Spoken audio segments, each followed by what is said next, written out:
오늘 방금 여러분들 다 잘 아시다시피 제자훈련 수료식이 있었습니다. 본래 방학을 포함해서 36주를 진행합니다. 그런데 이번 제자반은 방학을 2주는 하지 않았기 때문에 34주 만에 마쳤습니다. 사실 방학을 2주 정도 하면서 묵상도 좀 더 하고 숙제 검사도 좀 더 하고 이렇게 해야 되는데 제자훈련을 하면서 동시에 또 전도훈련을 받는 분들도 절반이나 계셔가지고 조금이라도 빨리 맞춰주는 것이 이분들에게 좀 부담이 덜 하겠다 하는 생각이 들었습니다. 언젠가 한번 말씀드린 적이 있습니다. 이 제자훈련 한다는 것이 참 얼마나 쉽지 않은 일인지 모르겠습니다. 저희 부모님이 농사일을 하셨는데 매년 봄이 찾아오면 올 한 해를 어떻게 할고 하는 그런 이 생각을 하면서 농사 짓는 일에 많은 고민을 한다고 합니다. 그 고민 중에는 이 많은 일을 어떻게 다 감당할까 하는 고민도 있었지만 올해는 어떤 농사를 중점적으로 지을까 하는 그런 고민도 있습니다. 솔직히 말하자면 저도 역시 마찬가지입니다. 올해 교육훈련을 어떤 부분에서 중점을 두면 좋을까 하는 고민도 하고 기도도 참 많았습니다. 물론 그 중에 제자훈련에 가장 힘과 시간을 많이 쏟고 있습니다. 그리고 제자훈련하는 중에도 역시 하나님이 이번 제자훈련을 통해서 우리에게 어떤 일을 하실까, 무엇을 하기를 원하실까 하는 그런 고민도 많이 합니다. 그래서 그런지 매년마다 제자훈련 할 때마다 이 각 기수마다 좀 많이 다릅니다. 그래서 어떤 때는 제자훈련을 받으면서 어떤 분은 앞서 받으신 분들은 그렇게 안 하셨는데요. 이렇게 저한테 컴플레인 하시는 분도 계셨습니다. 예, 그래서 작년에는 그런 안 하셨다고 안 했다고 하는데 왜 우리만 하느냐고 그렇게 말을 하기도 합니다. 물론 이 모든 것이 제가 직접 계획을 세우고 방향을 잡아가기보다는 참 하나님이 이끌어 가신다는 생각이 들 때가 참 많이 있습니다. 그러다 보니까 같은 반 안에도 각 구성원마다 하나님이 각자에게 훈련을 시키는 것이 또 다른 경우도 참 많이 봅니다. 지금은 생활 과제를 한꺼번에 이렇게 모든 사람이 똑같이 내주긴 하는데, 옛날에는 제가 제자훈련을 할 때는 각 사람마다 조금씩 다르게 생활 과제를 내주기도 합니다. 그래서 이것을 실천해보고 소감문을 한번 적어보시라고 이렇게 하기도 합니다. 다른 교회에서 시작을 할 때에 참 오래 전부터 제자훈련을 해왔었습니다. 제가 2003년도부터 했던 것 같습니다. 청년부를 맡으면서부터 했던 그런 기억이 있는데, 이 매년 제자훈련이 끝나면 이제 올해 농사도 이제 다 마쳤구나 하는 생각이 듭니다. 그러면서 저희 부모님이 이 매년 추수하시는 그 심정을 이해할 때가 참 많습니다. 그리고 마칠 때마다 이 진한 이런 아쉬움이 늘 남습니다. 그런 아쉬움이 남지 않도록 하기 위해서 나름대로 노력을 하지만 항상 저를 겸손하게 만드는 부분들이 참 많이 남아 있습니다. 물론 올해도 그런 부분들이 많이 있습니다. 이 제자훈련을 받으시는 한 사람 한 사람, 우리 이분들의 문제를 보면서 이것을 훈련 기간 동안에 잘 해결하기를 바라는 그런 마음들, 그리고 이분들이 가지고 있었던 그 기도의 제목들, 이런 것들이 제자훈련 끝나기 전까지 다 이렇게 응답이 되었으면 참 좋겠다 하는 그런 생각이 들 때가 많았지만 그것이 마음대로 안 될 때가 얼마나 더 많은지 모릅니다. 이렇게 뭔가 항상 해결이 안 된 상태에서 뭔가 끝나는 듯한 느낌이 들 때가 많습니다. 그럴 때는 이제 저의 모든 할 수 있는 부분이 끝났고 성령님께 맡겨야 되는 부분이죠. 성령께서 이렇게 하셔야 된다는 그런 생각을 늘 가질 수밖에 없었습니다. 그러면서 우리 예수님의 제자훈련은 어떠셨을까 하는 생각을 하게 됩니다. 감사하게도 계속해서 우리 마태복음을 묵상하는 가운데 오늘 본문의 차례가 되면서 마침 제자훈련 수료를 하면서 나눌 수 있는 말씀이라는 그런 생각이 듭니다. 오늘 본문의 내용도 역시 예수님의 제자훈련을 마쳐가는 시점이었습니다. 그런데 그들에게도 여전히 고쳐지지 않은 부분이 있었습니다. 예수님의 제자들은 예수님이 돌아가시는 그 순간까지도 자기들의 생각을 버리지 못했습니다. 그렇다고 해서 예수님의 제자 훈련이 실패하신 것은 아닙니다. 예수님은 나중에 성령님을 보내셔서 이 확실한 제자 훈련을 마무리 지으셨습니다. 그래서 마침내 모두가 참된 제자가 되어서 스승이신 예수께서 가신 그 길을 확실하게 따라갔던 사람들이 되었습니다. 오늘 본문의 말씀은 예수께서 제자들에게 어떻게 살아야 한다는 것을 잘 말씀해 주고 있습니다. 나중에 성령께서 오셨을 때에 성령의 강림하심, 거기에 따라서 그들은 예수님의 이 말씀을 다시 기억하였고 그 말씀대로 살아갔다는 것을 우리가 알 수가 있습니다. 왜냐하면 요한복음 14장 26절에 보면 성령이 오시면 내가 너희에게 말한 모든 것을 기억나게 하실 것이다 하고 먼저 말씀을 하셨기 때문입니다. 여러분들에게도 역시 늘 하나님의 말씀을 들은 것이 또 기억나게 하시고 그때 삶의 터전에서 생각나게 하셔서 그 말씀을 통해서 삶의 변화가 일어나게 되실 줄로 믿습니다. 또한 우리 제자 훈련을 하셨던 분들도 역시 이제 이 말씀 중에 또 이제 제자 훈련 중에 공부했던 그 성경 공부 이런 것들이 다 생각이 나서 그것이 또 삶 가운데서 변화를 일으켜 주실 줄로 믿습니다. 그래서 우리도 오늘은 제자가 추구해야 할 것이라는 제목으로 말씀을 살펴보도록 하겠습니다. 첫째로 제자는 주님 가신 길을 추구해야 합니다. 22절입니다. 예수께서 대답하셨다. 너희는 너희가 구하는 것이 무엇인지도 모르고 있다. 내가 마시려는 잔을 너희가 마실 수 있겠느냐? 그들이 대답하였다. 마실 수 있습니다. 지난 주일날 우리가 살펴봤던 첫째가 된 자가 꼴찌가 되고 꼴찌가 된 자가 첫째가 된다는 말씀을 하신 후에 예수님께서 예루살렘으로 올라가시면서 예수께서 이제 죽으시고 다시 살아나실 것을 이제 말씀하셨습니다. 예수님의 죽음과 부활에 관한 말씀은 이번이 세 번째입니다. 이렇게 아주 중요한 말씀을 하고 계시는데 그때에 세베대의 아들들의 어머니가 와서 요청을 한 것이 있습니다. 세베대의 아들들은 바로 야고보와 요한이죠. 그들의 어머니는 살로메였습니다. 예수님의 어머니인 마리아의 친자매이죠. 그러니까 예수님의 이모가 되고 야고보와 요한은 예수님의 이종 사촌이 되는 그런 관계입니다. 이런 친인척 관계에 있었기 때문에 오히려 예수님께 와서 이제 인사청탁이죠. 인사청탁. 예. 이것을 하는 것이 더 쉬웠을 것입니다. 예수님께 와서 어떤 요청을 했습니까? 자신의 두 아들 야고보와 요한을 하나님의 나라에서 하나는 예수님의 우편에 하나는 예수님의 좌편에 앉혀달라는 것입니다. 이 말은 하나님 나라의 중요한 요직에 앉혀달라는 말이죠. 친인척 관계를 통한 인사청탁입니다. 이렇게 인사청탁을 하는 것은 앞에서 예수께서 하신 포도원 품꾼에 대한 말씀을 제대로 알아듣지 못했다는 의미이기도 합니다.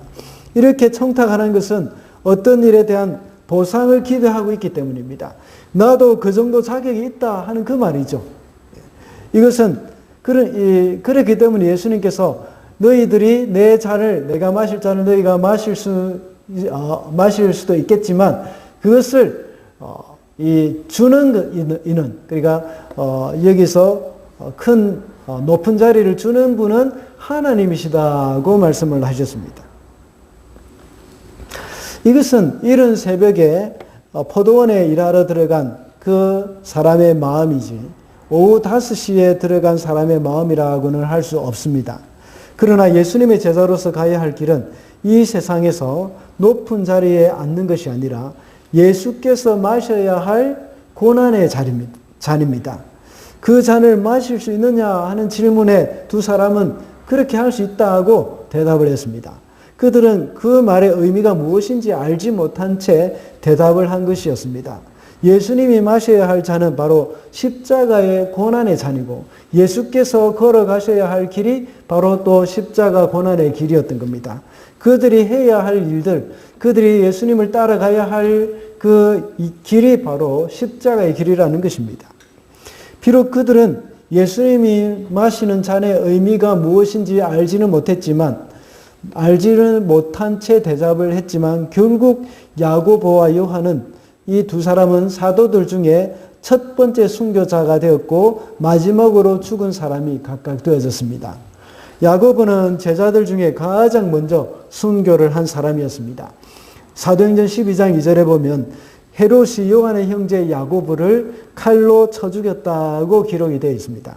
이때가 이 야고보가 바로 첫 번째 사도들 중에 첫 번째 순교자가 되어졌던 것입니다.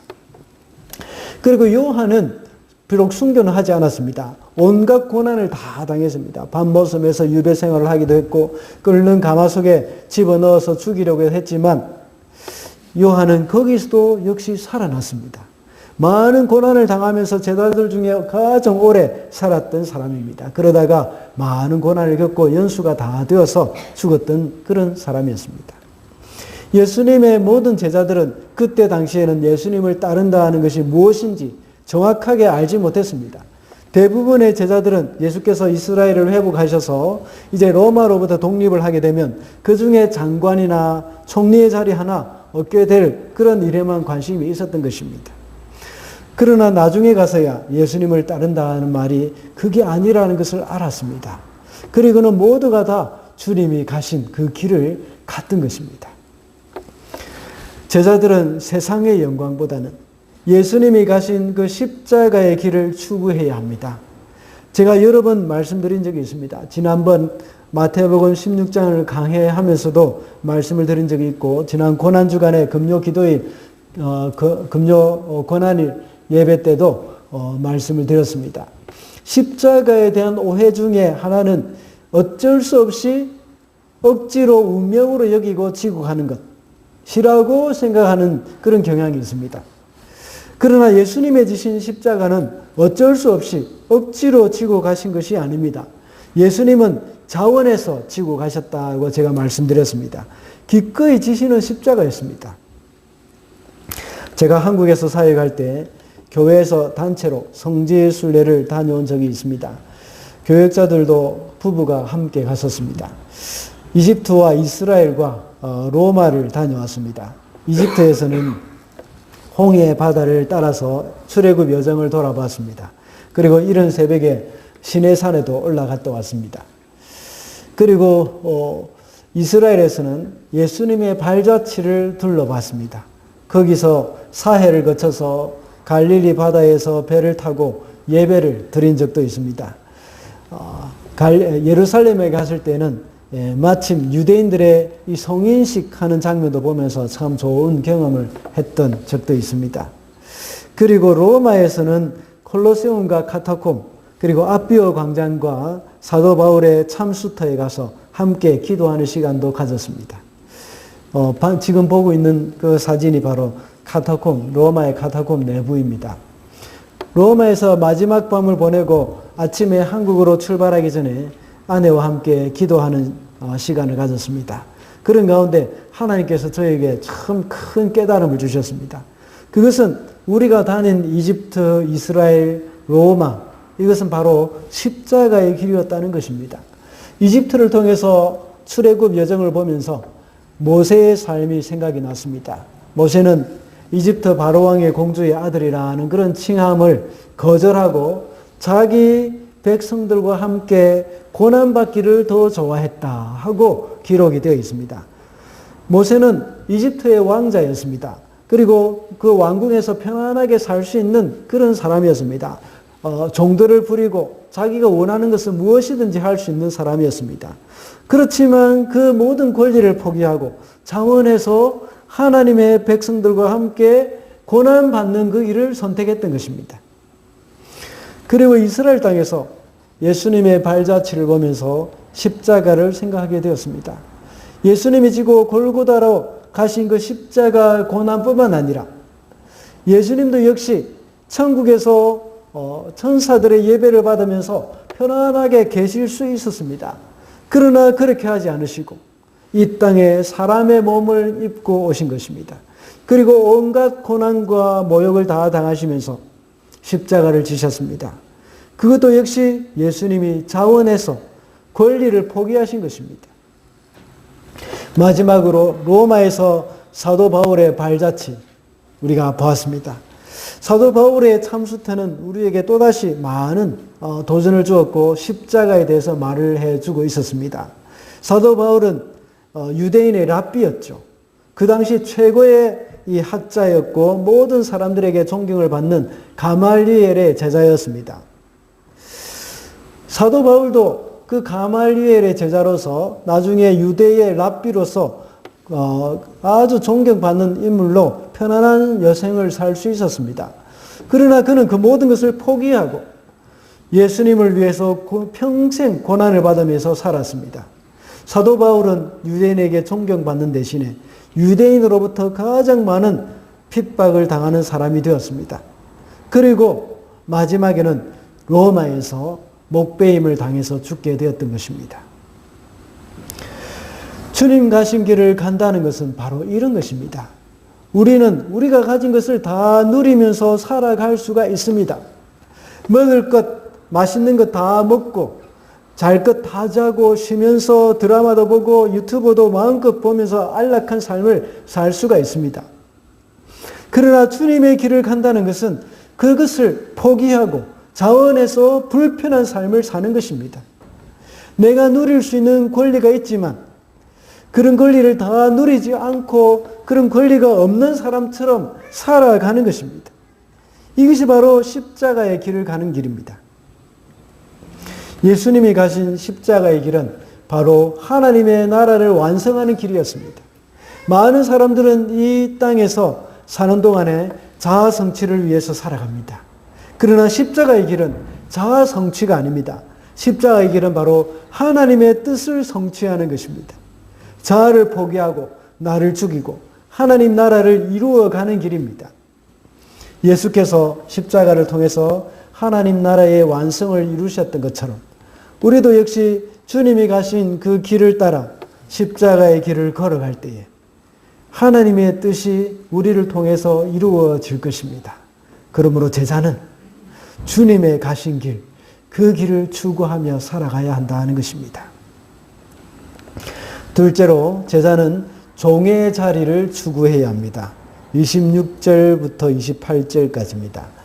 그러나 너희의 길이는 그렇게 해서는 안 된다. 너희 가운데 위대하게 되고자 하는 사람은 누구든지 너희를 섬기는 사람이 되어야 하고 너희 가운데 으뜸이 되고자 하는 사람은 너희의 종이 되어야 한다. 인자는 섬김을 받으러 온 것이 아니라 섬기러 왔고 많은 사람을 위하여 자기 목숨을 몸값으로 치러주려고 왔다. 야고보와 요한의 어머니가 이제 예수님께 와서 이런 요청을 했을 때 다른 제자들은 화를 냈습니다.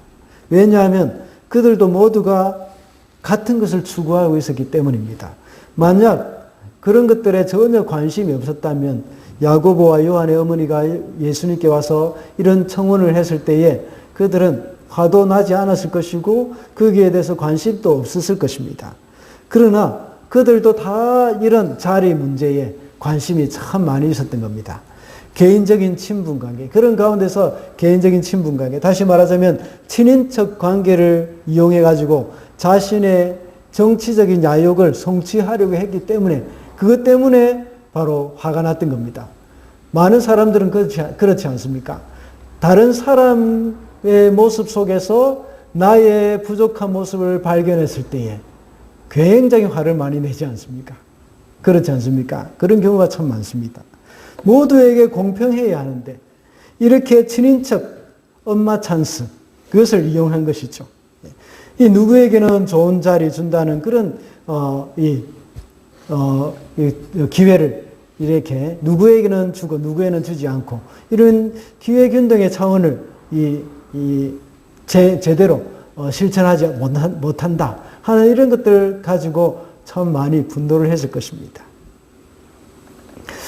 이것도 앞서 말한 바와 같이 포도원 품꾼의 비유에서 나오는 이런 아침에 들어온 품꾼들과 같은 생각인 것입니다. 그래서 이 사람보다 내가 낫다. 왜 우리가 똑같이 해주지 않느냐? 불공평하냐? 이렇게 말을 하는 것입니다. 그래서 예수께서는 제자들을 부르셨습니다. 그리고 가르치셨습니다. 세상의 정치가나 권력을 가진 사람들의 모습과 비교해서 말씀을 하십니다.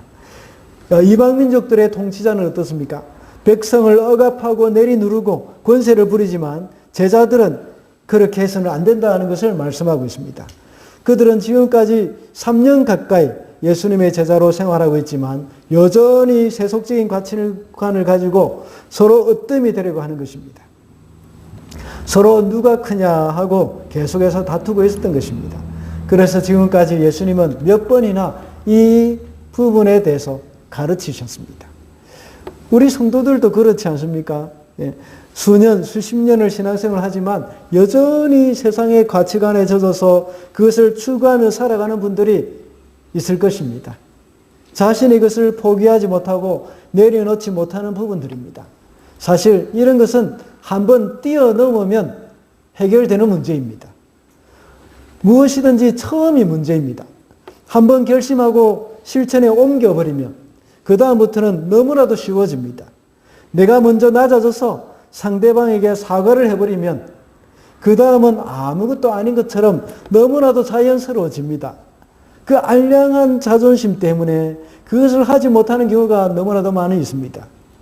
그래서 자꾸만 높아지려는 마음만 생깁니다.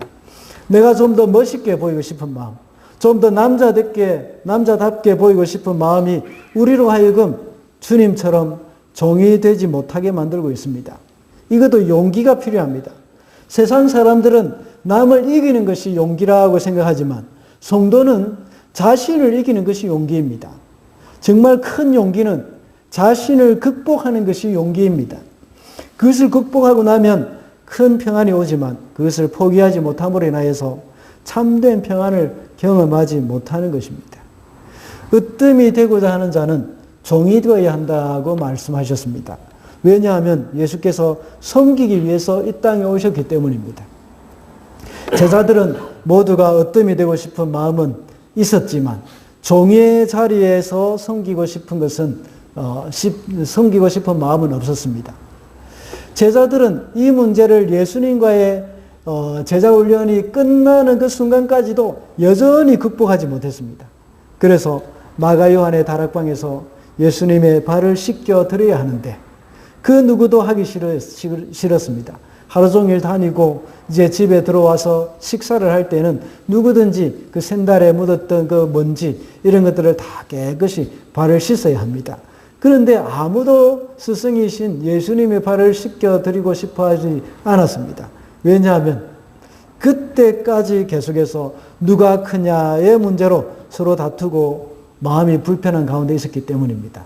누구든지 손님이 들어오거나 이렇게 사람이 들어오면 그 손님에게 그 집의 종이 이렇게 발을 씻겨주게 되어 있습니다. 그런데 이 제자들은 아무도 예수님의 발을 씻겨 드리려고 할 마음이 없었습니다. 내가 만약에 이렇게 선생님의 발을 씻겨 드린다면 그 사람이 가장 작은 사람으로 인정이 되어지는 것이 되기 때문입니다. 그래서 예수님이 직접 어떻게 하셨습니까? 예수님이 직접 제자들의 발을 씻겨 드렸습니다. 이것은 자신을 깨뜨리는 일입니다. 그리고 자아를 죽이는 일입니다. 각 사람이 처한 상황마다 죽는다는 것은 다 다릅니다. 이 상황에서 예수님의 제자에게 있어서 자신을 죽이는 것에 해당되는 것이 무엇이겠습니까? 예수님의 발을 먼저 씻겨 드리는 것입니다. 더 나아가서 다른 친구들의 발도 씻겨주고 서로의 발을 씻겨주는 것입니다. 이것이 바로 그때 그 시점에서 그 자리에서 제자들이 자아를 죽이는 방법입니다. 그렇게 할 때에 종으로 사는 것이고 종이 되는 것이 바로 하늘나라에서는 큰 자가 되는 것입니다. 우리 성도들은 우리의 옛 자아를 죽일 수 있는 일이라면 무엇이든지 할 수 있어야 합니다. 그렇게 해야 우리 속에 계시는 예수님이 드러나십니다. 그래서 발 씻어주기 싫어하는 그 자존심이 죽고 예수님 제자들의 발까지도 기꺼이 씻어주는 그 예수님의 모습이 우리 속에 나타나야 되는 겁니다. 그러므로 예수님을 따르는 제자들은 예수님과 같이 종이 되어서 섬기는 자가 되어야 합니다. 우리의 옛 자가 깨뜨려지고 죽어질 때에 아내는 남편 앞에서 종의 모습으로 섬길 수 있고 남편은 아내 앞에서 종의 모습으로 설 수가 있는 것입니다. 더 나아가서 우리 두사랑교회 형제 자매들 앞에서 종으로 섬길 수가 있게 되어지는 것입니다. 마지막으로 제자는 영의 눈뜨기를 추구해야 합니다. 33절과 34절입니다. 그들이 예수께 말하였다. 주님, 눈을 뜨는 것입니다. 예수께서 가엾게 여기시고 그들의 눈에 손을 대시니 그들은 곧 다시 보게 되었다. 그들은 예수를 따라갔다. 예수님과 제자들은 여리고를 떠날 때에 큰 무리가 따랐습니다. 그때 두 명의 눈먼 사람이 예수님께 소리 질러서 불쌍히 여겨 달라고 이렇게 외쳤습니다. 그들이 이렇게 외칠 수 있었던 것은 무엇 때문입니까? 눈은 보이지 않았지만 들은 것이 있기 때문입니다. 예수님에 대해서 들었기 때문입니다. 오늘 본문에서 3절에 듣고라는 말과 34절에 보다라는 말이 아주 대조적이지 않습니까? 그리고 33절에 주여 눈을 뜨는 것입니다 라고 말하는 것이 개역개정에서는 주여 보기를 원합니다 하고 번역이 되어 있습니다. 대조적이죠. 전에는 듣기만 했는데 이제는 보기를 원한다는 것입니다. 욥기 42장 5절에 보면 욥이 하는 말이 있습니다. 내가 주께 대하여 귀로 듣기만 하였사오나 이제는 눈으로 주를 배움나이다 라고 말하고 있습니다. 욥이 이런 고백을 하는 그런 내가 하나님을 눈으로 보았다 하는 이 말은 바로 하나님을 만났다는 말입니다. 그 후로 욥은 하나님을 만난 후로 욥은 모든 문제가 다 해결이 되어졌습니다. 지금까지 욥은 그토록 많은 질문을 던졌지만 하나님은 그 어느 것도 대답을 해주지 않았습니다. 그렇지만 욥은 눈으로 주를 비웠다고 말을 하고 하나님을 만났을 때에 그 후로 이 모든 문제가 다 해결되어졌습니다. 그리고 그의 모든 재산도 2배로 받게 되었고 자녀들도 10명이나 더 얻게 되어졌습니다. 오늘 본문에 나오는 2명의 시각장애인들은 이미 예수님에 대해서 알았습니다. 어떻게 알았다고 나와 있습니까? 들어서 알고 있습니다. 그래서 이분이 메시아임이 틀림없다고 믿었습니다. 그래서 다윗의 자손이라고 말을 하고 주님이라고 말을 했습니다. 다윗의 자손이라는 말과 주라는 말을 한다는 것은 메시아를 가리키는 겁니다.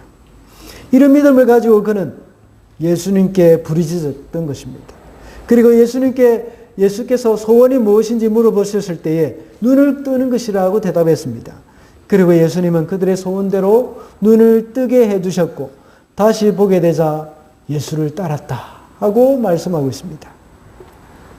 그들은 비록 육신의 눈은 멀었지만 영의 눈은 밝았음을 우리가 알 수 있습니다. 왜냐하면 예수를 구약의 선지자들이 예언한 그 메시아를 여기고 있었고 메시아는 소경의 눈도 뜨게 하실 수 있다는 것도 역시 알고 있었기 때문입니다. 예수님의 제자인 저와 여러분도 역시 영의 눈을 떠서 예수님이 누구신지 알고 그분을 경험하고 따라가야 합니다. 우리 오늘 본문에 보면 무리들이 이 두 사람을 보고 조용히 하라고 이렇게 꾸짖었습니다. 여기서도 지난주에 보았던 포도원 품꾼 중에 이른 아침에 들어온 사람들과 같은 모습이 나타나고 있습니다. 그때 당시 장애인들은 하나님의 저주를 받은 사람들이라고 생각을 했습니다. 그래서 너 같은 자가 어찌 감히 하면서 예수님을 부를 자격도 없는 그런 사람으로 생각했습니다. 그리고 예수님을 따르는 공동체 일원에 들어올 수 없다는 것을 말하는 것입니다. 여기서도 역시 공로의식을 내세우는 겁니다. 그러나 2명의 시각장애인은 나를 불쌍히 여기소서 하고 외칩니다. 포도원 품꾼 비유에서 역시 모든 것이 그 사람의 어떤 행위에 대한 보상이 아니라 주님의 자비하심에 근거한 것이라고 제가 몇 번 말씀드렸습니다. 이와 같이 예수님의 불쌍히 여김으로 말미암아서 그들은 고침을 받게 된 것입니다. 그런데 여기 함께 가는 사람들은, 그 군중들은 예수님께 부르짖지 않았습니다. 그 이유가 무엇일까요? 자기들은 소경이 아니라고 생각했기 때문입니다. 그래서 불쌍히 여겨달라는 그런 부르짖음, 그것도 필요 없는 겁니다. 그러나 그들은 자신의 처지를 알지 못하고 있는 것입니다. 그들은 두 눈을 뜨고 있었기 때문에 영적인 눈이 어두워 있다는 사실을 알지 못하고 있는 겁니다. 우리는 우리의 처지를 바로 알아야 합니다. 하나님의 그 불쌍히 여김이 없이는 살아갈 수 없는 사람이라는 사실, 우리는 알아야 합니다. 그래야 우리의 영의 눈을 뜨게 해달라고 부르짖을 수가 있는 것입니다. 요한계시록 3장에 보면 라오디게아 교회의 이야기가 나옵니다. 거기에서 그 교회를 향해서, 라오디게아 교회를 향해서 예수님께서 책망하셨습니다. 내가 말하기를 나는 부자라 부요하여 부족함이 없다 하나 내 공고한 것과 가련한 것과 가난한 것과 눈먼 것과 벌거벗은 것을 알지 못하는도다 라고 말씀하셨습니다. 우리 대부분의 사람들이 그렇지 않습니까? 모두가 자신을 알지 못하고 있습니다. 그러기에 영의 눈을 떠서 자신의 공고한 것과 가련한 것과 가난한 것과 눈먼 것과 벌거벗은 것을 알아야 합니다. 오늘날 많은 사람들은 라오디게아 교회 성도들과 같습니다. 물질적인 그 풍요로움 때문에 모두가 다 잘 살고 있는 것처럼 생각하고 있습니다. 그래서 모두가 하나님의 은혜를 누리고 있는 것으로 내가 착각하고 있는 겁니다. 그래서 차지도 않고 덥지도 않고 미지근한 그런 신앙의 사람으로, 신앙 상태로 살아가고 있는 것입니다. 이것이 바로 현대 선진국 교회들의 특징이라고 볼 수 있습니다. 그들의 그저 하나의 교양으로 기독교를 믿고 있는 겁니다. 지금 당장 답답할 것이 없습니다. 육체의 눈도 잘 보입니다. 먹고 살만하고 직장을 잃으면 또 국가에서 돈도 나옵니다. 하나님께 와서 부르짖을 마음이 없습니다. 라오디게아 교회와 똑같은 상황입니다. 그러나 우리의 본래 모습을 알기 위해서 우리는 예수께 나와서 부르짖어야 합니다. 11월 2일부터 다니엘 기도회가 있다고 늘 강구가 되어 왔습니다. 다 이제 교회당에 나오셔서 하나님께 기도하는 기도의 영성을 쌓아가시기 바랍니다. 아까 동영상을 보았던 것처럼 이제 이번 다니엘 기도회는 3주 동안 계속해서 이루어질 예정입니다. 한국에서는 11월 1일부터 하지만 우리는 한국보다 시간이 4시간이나 빠르기 때문에 한국에서 프로그램이 이렇게 진행된 후에 그 자료를 받아서 해야 됩니다. 그래서 하루씩 늦게 진행하기로 했습니다. 시간은 7시 30분부터 9시까지 되어 있지만 조금 더 걸릴 수도 있을 것입니다. 한국의 오륜교회에서 주최하고 또 전 세계적으로 여러 교단이 함께 하여서 15,000개 이상의 교회들이 함께 참여하고 있습니다. 그 중에 우리 교단 교회도 많이 참여하고 있습니다. 21명의 강사들이 매일 차례로 나와서 말씀을 전하고 간증을 합니다. 이것을 위해서 올해 제가 작년부터 늘 생각을 했었습니다. 이 3주 동안 내가 설교를 할 것인가? 여러분의 표정이 좀 끔찍하다는 생각이 드는 것 같습니다. 아니면 올해 이제 본래 다니엘 기도회 하는 그런 주최 측에 하는 그런 프로그램을 따라갈 것인가 하는 생각을 하면서 정말 참 많이 고민을 했었습니다. 그래서 아무래도 검증된 강사들의 말씀을 듣는 것이 좋겠다는 생각을 하면서 그 프로그램을 따라가기로 했습니다. 중요한 것은 우리 성도들의 열정적인 영성이 회복되는 것이 중요한 것입니다. 그래서 함께 3주 동안 나와서 기도하면서 우리의 영의 눈을 뜨게 되는 저와 여러분이 되시기를 바랍니다. 그래서 라오디게아 교회 같이 미지근한 그런 신앙이 아니라 주님의 제자로서 뜨거운 영성을 가진 주사랑교회 성도들이 되시기를 바랍니다. 말씀을 맺겠습니다. 오늘은 제자가 추구해야 할 것이라는 제목으로 말씀을 살펴봤습니다. 제자가 추구해야 할 것은 주님 가신 길을 추구해야 하고 종의 자리를 추구해야 하며 또 영의 눈을 뜨기를 추구해야 한다고 했습니다. 그래서 주님의 참된 제자로 살아가는 저와 여러분이 되시기를 바랍니다. 기도하겠습니다.